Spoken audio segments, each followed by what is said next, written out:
Watch us live stream at twitch.tv/Inez27. Live stream times are Tuesdays and Thursdays at 7 p.m. Central Time. Follow us on Twitter at SeemsGoodMagic. And please support my eBay store by going to SeemsGoodMagic.com, clicking on the icon, and purchasing some playsets and singles. Thanks, and enjoy the video. Hey guys, Alex from SeemsGoodMagic.com here for another M14 8.4 draft. And we've got foil Briar Pack Alpha. It's definitely going to be the pick. Other significant picks in here, we got Predatory Sliver, Ratchet Bomb is fine. Barrage of Expendables tends to work well with Active Treason, Blood Baron, same sort of thing. Seacoast Drake, Blur Sliver, Shortcutter, a lot of playables in here, definitely, even Child of Night, Negate, all good. Definitely slamming the Briar Pack. Not a very good chance for tabling the Predatory Sliver. This pack's not super deep. I mean, all these cards are playable, but they're not like, you know, extraordinary or anything besides the Briar Pack. So let's see what we're getting next. Alright, so strongest card remaining in this pack is likely the Deathgaze Cockatrice, which I don't mind taking here. What else is close? Undead Minotaur and Nightwing Shade are both perfectly playable. Capation Knight is fine. Essence Scatter, Cancel, Frost Breath are all good. Nothing standing out as too good in this pack either, besides the Deathgaze Cockatrice, actually. Okay. So now our choices, we have Root Wallow, which I like. There's also Tenacious Dead and Child of Night, both of which are fine. Tenacious Dead being involved in some cool little synergies with like Blood Baron and other sack outlets, stuff like that. Child of Night, fine 2-drop, but I think we're just going to take the Root Wallow. He's a pretty legit card all around, and definitely a good win con on his own. Okay, now we've got another Deathgaze Cockatrice. We also have Giant Spider and Spore Mound. I mean, Deathgaze is the strongest card in the pack, but I'm not going to be unhappy with getting a Giant Spider. This card is very useful. Good with auras, good for protection, good for attacking late game. I do like Deathgaze Cockatrice, though. It's a good card. I think I would, in case we don't end up in black, though, I mean, I want to see it keep coming. I mean, it could be that green and black are both open. I just, I don't know. I'm definitely playing green now that I have two really strong cards. So I just want to make sure that I am actively picking up good green cards, and Giant Spider is a good one. Okay, well, there's a Johnny's Chosen here, which actually isn't that bad. There's also Child of Night. A Johnny's Chosen might be interesting enough to pick here. I mean, whenever any enchantment enters, you get a dude. It's early enough where we can find some enchants. Like Verdant Havens always goes super late. And I don't know. I haven't gotten a chance to play with him yet. I actually think he's really good. We're only one pack dedicated to black so far anyway. Otherwise, I'm picking up either a Child of Night or an Undead Minotaur, which are fine. But I think the most interesting pick is definitely the Johnny's Chosen. So we'll try this guy out. Okay. So now we've got Burning Earth, which is worth a couple tickets. But is there anything on color that's pretty good? I mean, Dawnstrike Paladin is pretty good. It's definitely good with auras. These tend to go kind of late, actually. Dawnstrikes. I think they were picked earlier on. I think I'm just probably going to take a couple tickets. This is a pretty highly played constructed card, and I'm not going to be heartbroken missing out on a Dawnstrike Paladin. So, okay. So now we've got Chandra's Outrage. I mean, that could be a sign that red's open. What is it? It's a 6th pick Outrage. That's a pretty good sign that red's open. So it's either that or I'd take a Gnawing Zombie, which is fine alongside the Cockatrice. But I mean, there's not a lot of reasons that an Outrage would go 6th pick if red wasn't open. So I think I'm just going to take it. And we'll see what's going on. All right. I guess we can take an Undead Minotaur here. Otherwise, the Capuchin Knight, I guess. I guess I'd rather play the Johnny's Chosen if red ends up not being open, more than like the Deathgaze. So if I pick the Knight, it's possible I could play it. I'm sure he's fine with auras too. Alright, well, we got some weird little signals going on here. So we have 2 white cards. I mean, the white card's most interesting, but Fortify is not that great of a pick here. Otherwise, we've got Shortcutter and Child of Night, both of which are pretty good. I mean, green-red probably has better synergies with, like, Advocate of the Beast and the Maulhorn or whatever. I think I'm going to take the Shortcutter. He's a fine 2-drop, and he works well when you got some fatties to support him. Interesting.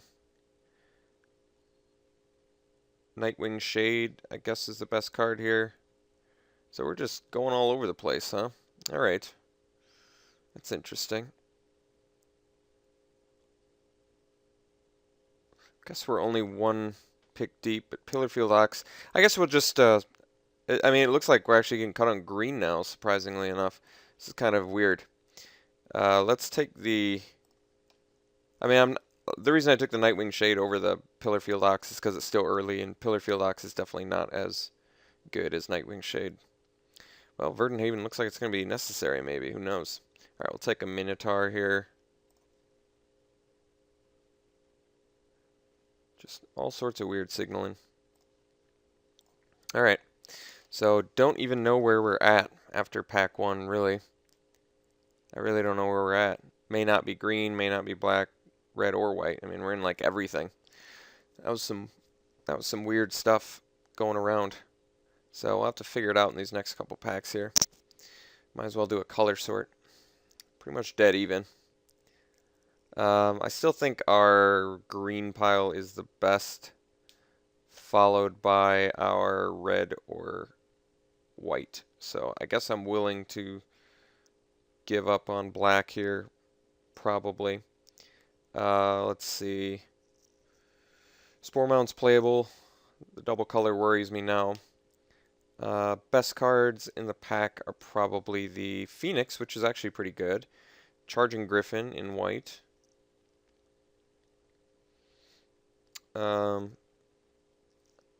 Guess I'd rather play the Chosen, but it is looking like I'd almost rather play an Outrage than a Chosen, just because a Chosen requires you to have some or enchantments to really make it work. I mean, we do have a Verdant Haven, so there's a good chance we see some Troll Hides maybe too or something. White's certainly more interesting. I do think Charging Griffin's fine as a first pick. I mean, Chandra's Phoenix is good and all, but it's likely that, I mean, it works well with the Outrage too. It's more likely, I think, that we'd probably want to play white. And I do like Griffin Sentinel too, but Charging Griffin's a little more aggressive. I guess alternatively we could do red-white if we're getting cut in green, but based on the cards we have, I kind of want to make the green work. Alright, passing a Volcanic Geyser, which is good. Just not past much for white cards. I guess we could take another Charging Griffin. Otherwise, Giant Growth, which is a pretty awesome trick. And we currently don't really have any removal if we're not in red. I'm not opposed to the Giant Growth. I actually like Giant Growth a lot, if you have cheap enough creatures to support it. This is just a weird draft already.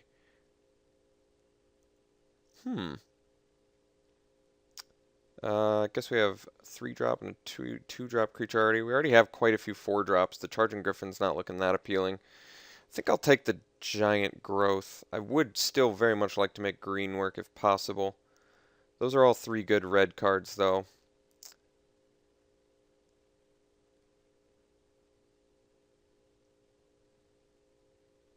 Alright. Guess we can take the Pitchburn Devils. It's either that or Plummet. Let's just hide this. And I think at this point we're going to have to commit. So, are we committing to the red and the white, or the green and the red? Don't know what's going on. These are some very odd signaling going on here. Okay. Well, we can take another Shortcutter. We can also take an Advocate. We currently don't have any beasts, though. It is a 2/3 though, and it has good synergies if I end up red-green. Shortcutter's good too. It's a nice little 2-drop. I think I'd rather have the Advocate. There's a chance that we pick up a beast if we're going to end up green. And in red too. I mean, that's the best odds of getting beasts. And if you get that little synergy going, it is quite powerful. So what is this, like a 4th or 5th pick Banisher Priest now?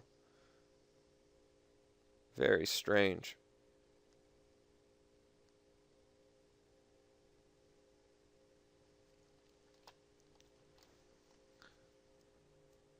I mean, Banisher Priest is the best card in here. Now all there is in red is Lava Axe. Let's just take the Priest, I guess. See what the hell's going on. Alright, Griffin Sentinel it is.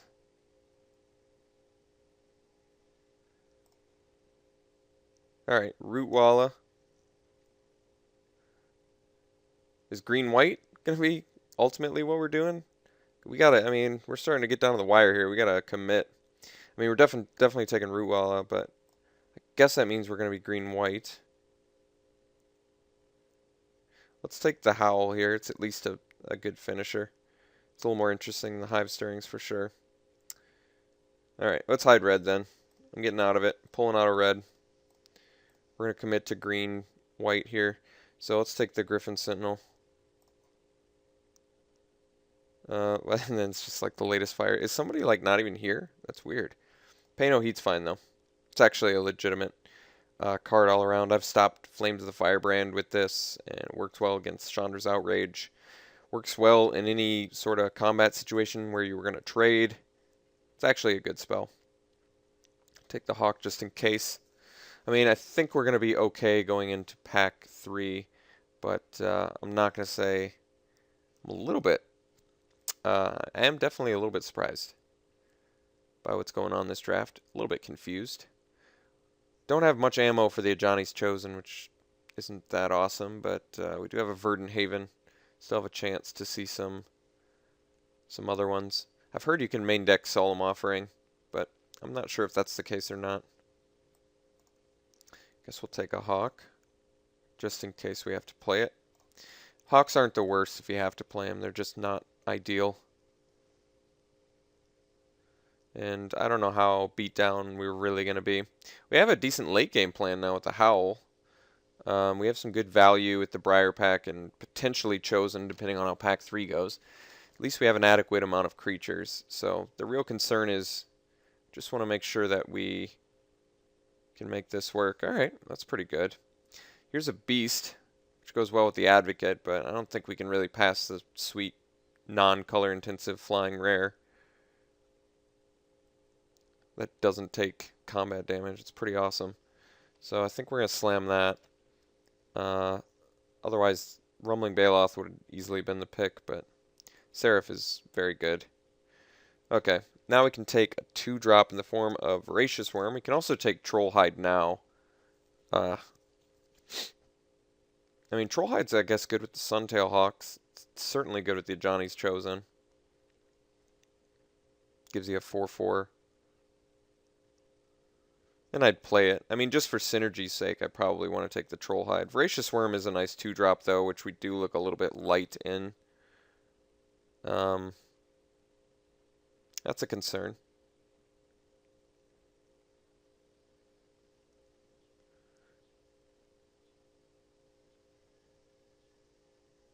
I think I'm going to take the Trollhide. We'll take one of them.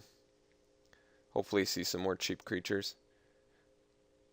Wow. Baloth now, also Master of Diversion. I mean, we don't necessarily... We can also try and play like a Survivor deck. I guess if we did that, I'd like a little bit more removal, but we haven't seen like a Pacifism or something. Another 4-drop or the Master of Diversion. I mean, Rumbling Baloth's certainly better.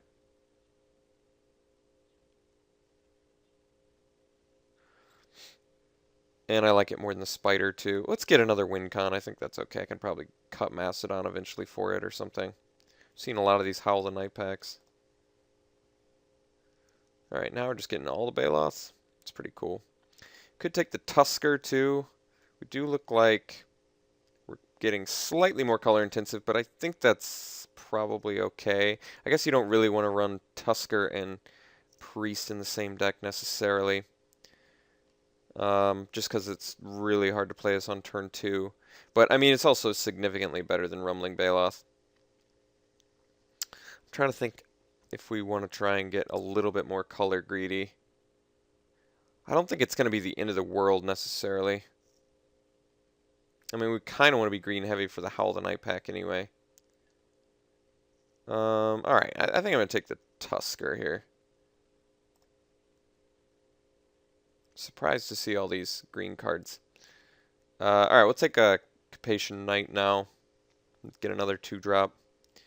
Looks like we can start cutting, so maybe cut this main deck. Take another Verdant Haven. I mean, that's going to help with color issues, and it does synergize well with the Johnny's Chosen. Otherwise, we're taking Angelic Wall, which looks fine in here because we have a good late game strategy anyway. But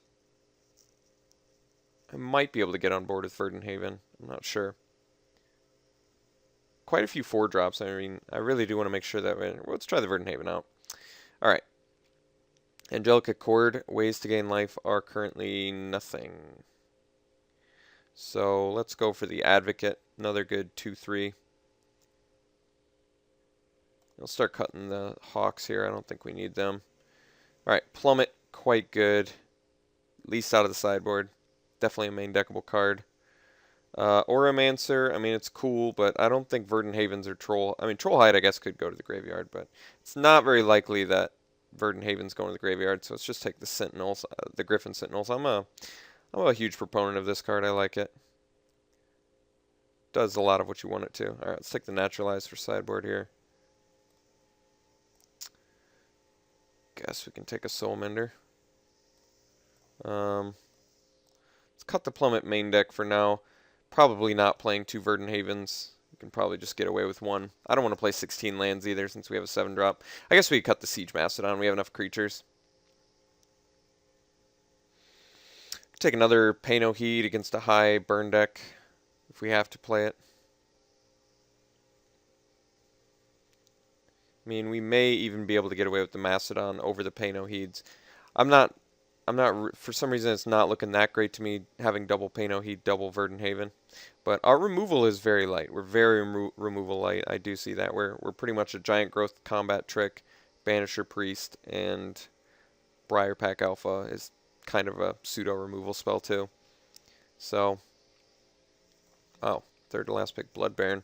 This has been a very odd draft. Thankfully, we ended up with a reasonably playable deck here, I would say.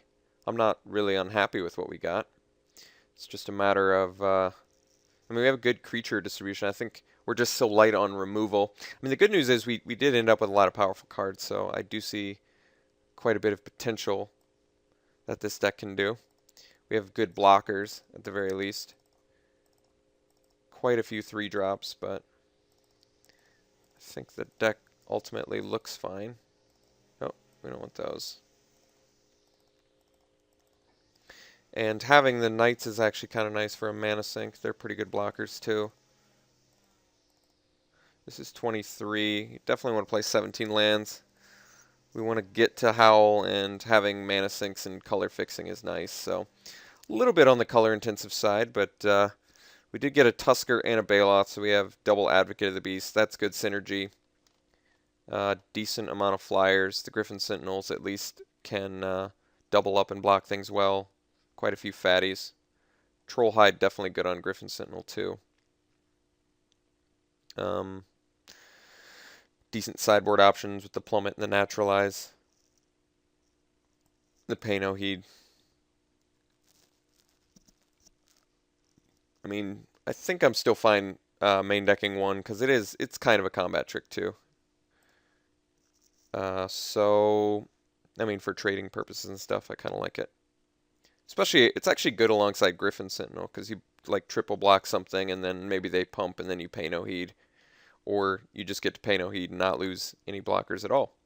So it's not so bad. Let's look at our color intensity here. Alright, couple...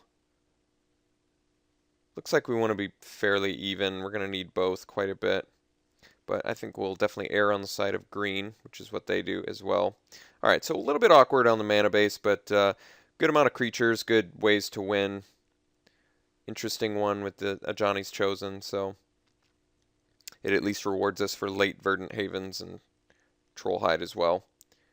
All right, this is an interesting deck. We'll try it out. I'd probably rate it at about a 6. It's about a 6. It's a little bit too low on removal to be higher than that. 6 out of 10. All right, I'll see you around 1.